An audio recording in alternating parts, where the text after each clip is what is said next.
Hillary's contradictory account of her 1996 trip to Bosnia is being covered on every network since last night.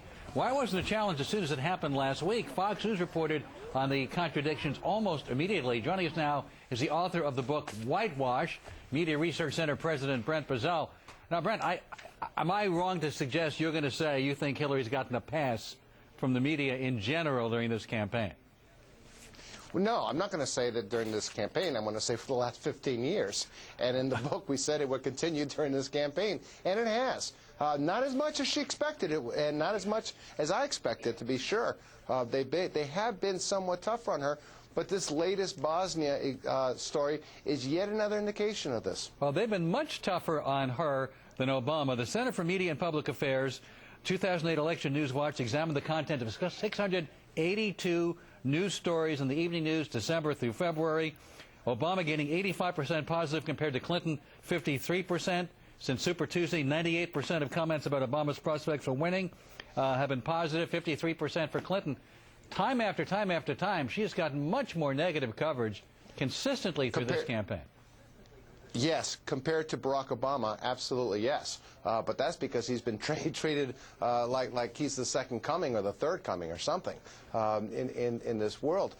Interestingly enough, when the coverage is negative, though, it is overwhelmingly dealing with the horse race. Who's up, who's down. And the fact that she's not winning means she's down. And therefore, the coverage is negative. But on the issues, there's been very little coverage. What I mean here is, in the Bosnia story, it's a perfect example of this. She came out a week ago and took a story, a line that she had said in December, and rather than clarifying it, she flat out embellished by saying that she was under fire and had to run for cover. Now, any reporter who was covering that and heard Sinbad say that it wasn't true, all that reporter needed to do was look at the record. That's all we did. We looked at the video, and there was the video, and she's walking, and you've seen this video, and she's smiling. And yet it took the media, the networks, you guys were on top of it right away. Fox reported it, and yet the networks waited an entire week before they reported this. When you say she flat out embellished, are you then disagreeing with what Bob Novak said, and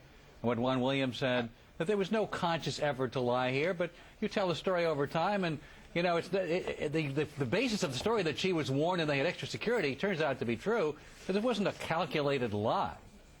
Oh, no. Look, if in December she said that she was warned that there might be sniper fire, I think that's a defensible position.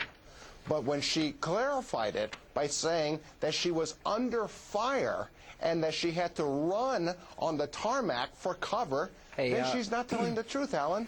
And by the way, the words that Juan Williams used were hype and exaggerate. Now, I think there's a lot of interpretations that one could use there. And but what she wanted to do, I think he was right. And she wanted to, in the minds of the American people, create the image, I've been to war, I've been tough, and that I'm more experienced than Barack Obama. This has backfired. But you know what? She's a Yankee fan, Brent. And by the way, she was named after Sir Edmund Hillary, Brent. And she played soccer at a school that didn't have a soccer team, Brent. And I can go on for the next half hour. This is a history of this. The thing is, as our good friend Bob Terrell has pointed out, he said the Clintons tell big lies when little lies will do, and little lies when the truth is perfectly acceptable. She was going into a war zone. That's all she needed to say. That's all she needed to say. She didn't need to say she was under fire. Didn't need to say it, but she embellished. She got a lot of the characteristics of her husband. Let me ask you about the Jeremiah Wright controversy and more specifically the media coverage of this, because Barack Obama is claiming that he wasn't there, that he didn't know. He knew it was controversial, but he didn't hear any of these controversies. If this were a Republican candidate and it was a Republican's pastor of 20 years getting this scrutiny and under fire, by now, wouldn't the networks, wouldn't the New York Times have gone and gotten the dates when he was in the pew and compared it to the sermons that were given by Wright to see if that is truthful and if there's veracity involved here? Hey, Sean, how about this? Why not just read Barack Obama's book? Because it tells a very different story than the speech he gave last week. Last week, he said he's never heard this guy make racist comments. Yeah. Read the book. He talks about it. He quotes them. In his own book, he does it. Look, 1 + 1 doesn't equal 7. Hey, listen, you can't Brent, say that you've been a member of this church for 20 years and not know anything. You had this man marry you. You had him baptize your children. He's got a 20-year track record of vile hatred. The Audacity of Hope speech, that sermon which inspired the book, The Audacity of Hope, has the words white people's greed in the sermon. He got it from him. Look, if Obama wants to say, I made a mistake, let him say a mistake. He made a mistake.